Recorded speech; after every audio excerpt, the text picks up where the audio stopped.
amplia mayoría para su aprobación.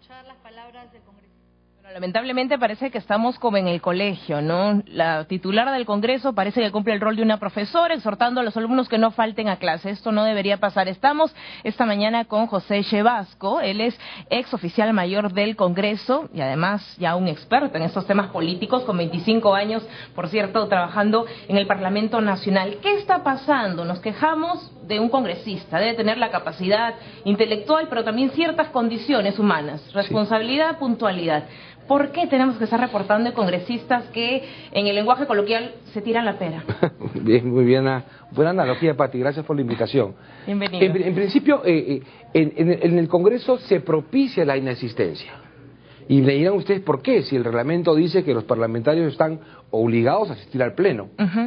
Pero yo digo que el Congreso propicia la inasistencia porque los días de plenario, el día jueves, se reúnen en paralelo comisiones, grupos de trabajo, exposiciones fotográficas.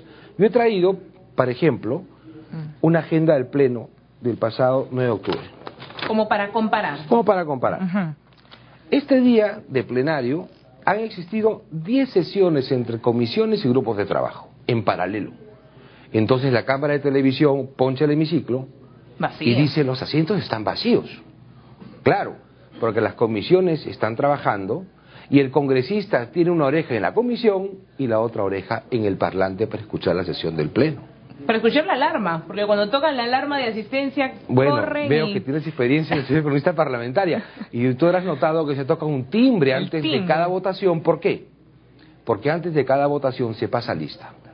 Entonces suena el timbre y el parlamentario empieza a correr cual maratonista al plenario para con las justas alcanzar el botoncito de pasar la lista y se va. Y poder votar y retirarse nuevamente. Entonces, lo que tiene que hacer, sugiero yo, en el Congreso y la presidenta Solórzano, es que los días de plenario no funcionen las comisiones, porque genera el ausentismo. Y reglamentariamente el congresista tiene la potestad de que mientras esté trabajando en otro lugar, como que lo hace, presenta un documento llamado licencia, que es para justificar oficialmente su inasistencia en ese momento de la sesión del Congreso. Antes de que se me vaya y antes de ir a otro punto, pero eso también suena hasta, no sé, antiético, ¿no? ¿Cómo voy a ir corriendo a votar por un proyecto donde ni siquiera he participado del debate? Posiblemente no sé el sustento de qué estoy hablando, pero por un simple hecho de cumplir, marco. Efectivamente, esa justificación comillada de la llamada licencia es la que obliga a estas cosas. Entonces, lo que hay que hacer es cumplir el reglamento. ¿Qué dice el reglamento? Dice que en el momento que el Pleno del Congreso funciona, no se reúnen las comisiones, excepto las que el Pleno autoriza. Pero resulta que la excepción se ha convertido en regla. Y todos los días jueves que hay plenarios, las comisiones ordinarias funcionan, existen muestras fotográficas, existen ferias alrededor del Parlamento, lo que genera una inasistencia visual, inclusive, del parlamentario a su trabajo. No como en este precioso set, donde la transparencia transmite a los televidentes que están trabajando detrás tuyo. En el Congreso no pasa eso. Lo que la Cámara poncha es ausentismo. Ahora, hay otro detalle. Como mencionábamos, ¿no? En el colegio nos toman lista al inicio. En la universidad, a veces cuando ingresamos y a la salida. En el Congreso, cada votación, ¿qué significa? Cada votación es una asistencia diferente. Es una pasaje lista. Entonces, por ejemplo, en este periodo que se ha analizado, en lo que va de esta legislatura, de agosto a la fecha, en el Congreso han habido 57 votaciones, 57 pasadas de lista. O sea, para ponerlos claros, si un día se debaten 4 proyectos y hay que someter a 4 votaciones, se toman como 4 asistencias al congresista. 4 asistencias más la asistencia de inicio de la sesión. 5 asistencias. Por eso que hay parlamentarios que dicen: no, pero yo estuve, yo fui. Entonces, ¿qué pasa? Claro, han ido a votar, pero no han votado en todas.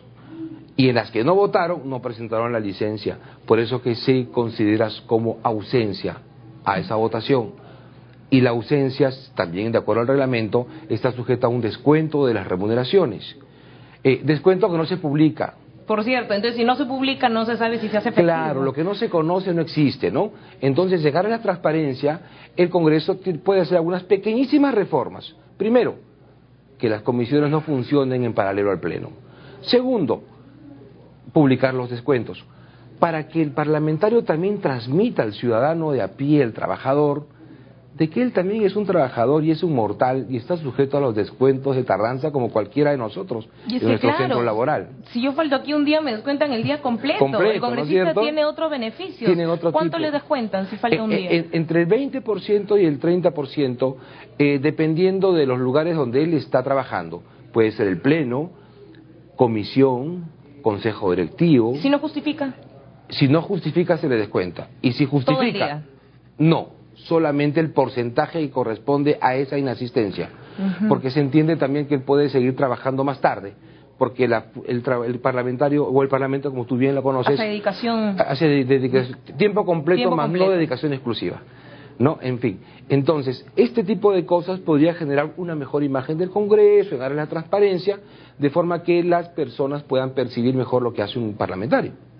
Nada más, o mejor dicho, simplemente la sanción en este caso es un descuento en sus haberes. Es un descuento en los haberes, nada más. Esa es la penalidad que el parlamentario tiene que pagar por no asistir a trabajar en algunas circunstancias. Hay otros hechos también bochornosos que tenemos que darnos cuenta, por ejemplo, en el tema del control político, está bien, se plantea una interpelación, perfecto, esta interpelación dura todo el día y simplemente se tiene que suspender, como en el caso del ministro Mayorga, porque no teníamos quórum. Claro, porque los órganos que son distintos al plenario funcionan.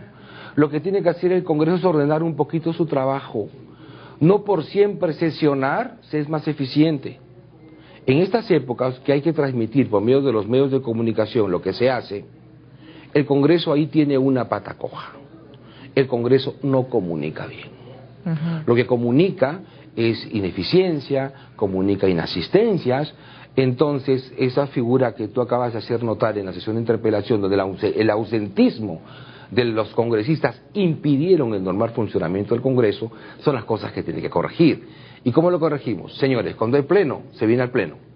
Las comisiones funcionarán en otro momento. ¿Tendría la presidenta del Congreso que estar saliendo a los medios, hacer una invocación a los congresistas para que no falten? Es lamentable, porque nuestra presidenta en el Congreso debe usar los minutos que los medios de comunicación le dan para transmitir cosas nuevas que el Congreso va a hacer, más no para justificar. Es como si mi jefe saliera a decirme, oye ya, pues ven a hacer tu trabajo, no seas malita. Claro, ¿no? Imaginemos eso, es un buen ejemplo. Entonces, ¿qué sucede? Ella tiene que actuar con autoridad, no con autoritarismo, sí con autoridad.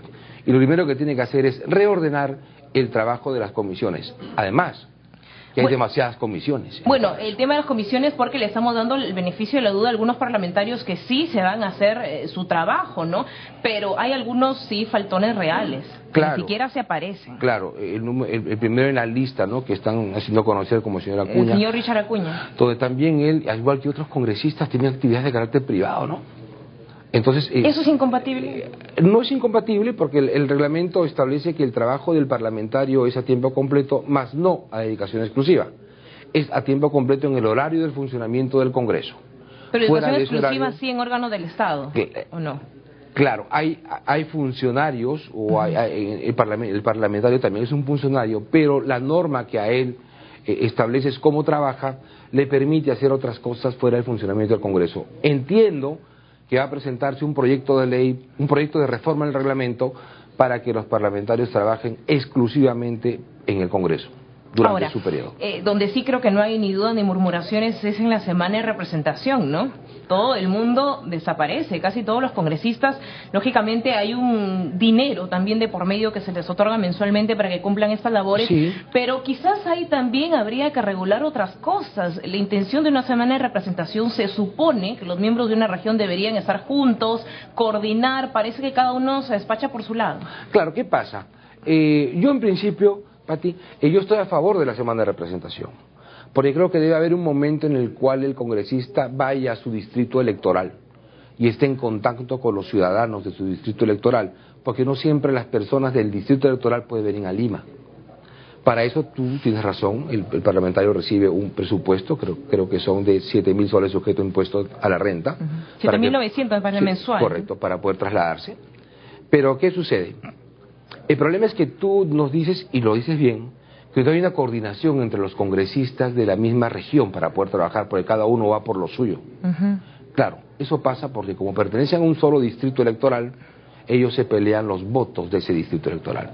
Entonces existe una competencia para ellos. Entonces, esta semana de representación, donde los parlamentarios van a sus regiones, está bien, pero la pregunta es, también deben hacerlo los parlamentarios de Lima, ¿no? Porque los de Lima no se trasladan. Entonces, deberían ellos también hacer un trabajo más eficiente y acucioso en cómo están trabajando con sus votantes en nuestra capital. ¿Cada congresista representa más o menos a cuántas personas? Mira, somos 30 millones de personas, la densidad es muy alta. Cada parlamentario representa de votantes más o menos a 250.000 personas. De manera que el sistema de representación congresal en el Perú tampoco está muy bien definido, ¿no?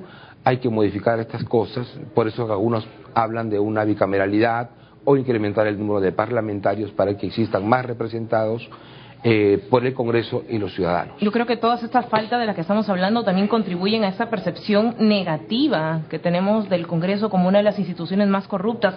Solamente el 12% de la población de un total de una encuesta cree en la eficiencia del Congreso, o sea, prácticamente nadie. Claro, ¿por qué? Y no es porque no se trabaje, en el Parlamento se trabaja bastante, lo que pasa es que no se conoce el trabajo.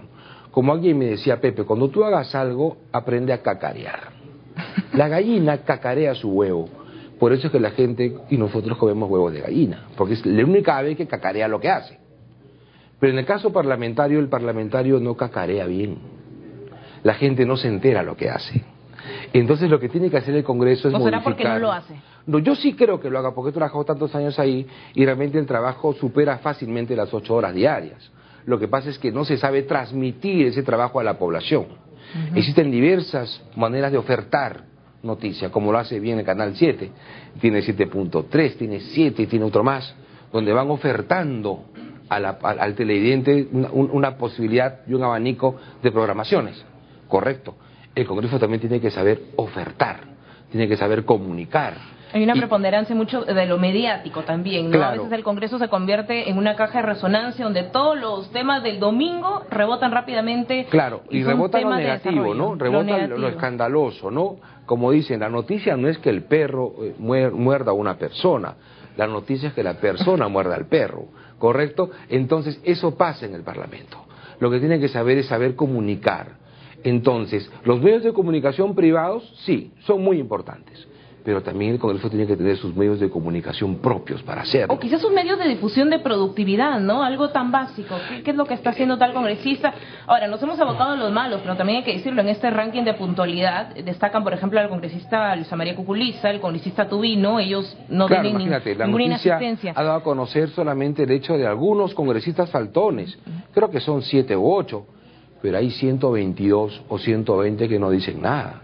Entonces también a veces los medios de comunicación ven la parte vacía del vaso, más no la parte llena. Pero de eso, ¿de quién tiene que encargarse? El propio Congreso de comunicar la parte llena. Hoy hubiera salido un comunicado del Congreso. Capacidad de reacción. Claro, inmediatamente. Cuando tú eres boxeadora o ves a los boxeadores, ¿qué hacen? Si no te respondes el puñete, inmediatamente caes en el piso. Entonces lo que tienes que tener son reflejos. Y es lo que le falta al Congreso. No hay que esquivarlo, sino simplemente asumirlo. No ser el Matrix, ¿no? Claro. Esquivar las balas. Sino salir y decir, lo de hoy día la presidenta hubiera salido perfecta si además del llamado a atención que ha hecho los legisladores, hubiera salido con un papel indicando... Este es el ranking real. Señores, ¿no? Esta es la realidad, este es el indicador. Solamente 10 personas, o 8 o 11 personas, pero el resto trabaja con puntualidad. Y aquí lo publico, y aquí lo digo, y aquí lo regalo. Y se acabó el problema. ¿Es posible medir el grado de productividad de cada congresista? Sí, se pueden establecer indicadores. Se pueden establecer indicadores de gestión y de trabajo. Una es la asistencia, otra es la presentación de proyectos, otros son las intervenciones, y así por el estilo. La mecánica del trabajo parlamentario nos permite tener esos indicadores.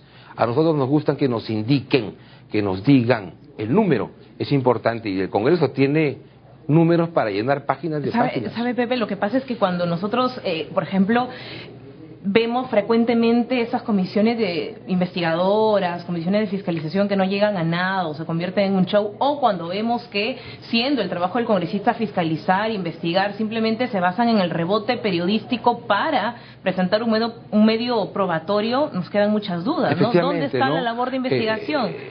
En este caso, la Comisión López Meneses, producto de una denuncia, entonces lo ideal del Congreso hubiera sido un ratito. No podemos reaccionar con la emoción. Las peores reacciones son las emotivas. Por eso en mis discursos que hago en lugares públicos, yo digo lo siguiente: no se pueden tomar decisiones ni amando ni odiando. Nada de apasionamientos. Nada de apasionamientos, las cosas frías. Entonces, antes de crear una comisión, primero hay que evaluarlo con frialdad. Porque este paso todos los lunes vamos a tener comisiones investigadoras, porque el domingo siempre hay una noticia. El domingo tú estás viendo los programas políticos, qué miedo ahora que va a salir, entonces al día siguiente hay que reaccionar para poder, entonces vamos a otra metáfora, ¿el perro mueve la cola o la cola mueve al perro? Ajá. Entonces, ¿qué pasa? Y nos acostumbran a creer que las comisiones investigadoras son igual que la Fiscalía o el Poder Judicial. El congresista no fue electo para ser juez ni fiscal. El congresista fue electo para hacer función de representación legislativa y de control, pero otra cosa, lo que tiene que hacer el parlamentario es encontrar indicios razonables de corrupción y derivarlo a la Fiscalía de la Nación. Pero el parlamentario quiere llegar pues hasta la China, quiere atravesar la tierra y llegar a la China. Él no fue electo para llegar hasta el fondo del asunto, él fue electo para encontrar presunciones de delito. Ya lo demás se encargará el Ministerio Público, ¿no? Exacto, porque ellos no son la justicia. Es un órgano político, y a diferencia de cuando nos acostumbramos a ver a la justicia con una venda en el ojo, porque debe ser ciega la justicia, ¿no? En el Parlamento no puede pasar eso, porque es un órgano político y cada quien saca lo mejor de sus investigaciones para generarse un mejor rédito político. Depende de determinar. Algunos dicen que bueno, que un congresista no tiene capacidad de gasto, sino imagínense todo lo que veríamos en obras públicas. Antes lo tenía, la Constitución fue modificada para eso, por eso que la única iniciativa de gasto que el parlamentario puede tener es con la ley de presupuesto. En modificar pero algunos nivel ha bajado ítems. Un poquito, ¿no? Entonces sí, pero hay que ser sincero. Sí, pero también muchos dicen que el Parlamento ha perdido legitimidad y presencia casualmente porque no puede transmitir ni llevar a sus regiones obras públicas, ¿no? Pero en fin, ese será producto de otro debate. De otro debate. Vamos a ver qué nuevo ranking nos sale en la otra legislatura, porque siempre estamos constantemente viendo el tema también de las faltas y bueno, destacar lo positivo también. Muchas gracias. Muchas gracias a José Chevasco, ex oficial mayor del Congreso, comentando estas inasistencias y algunas faltas que siempre nos hacen llamarle la atención a los congresistas. Vamos a hacer una pausa y regresamos de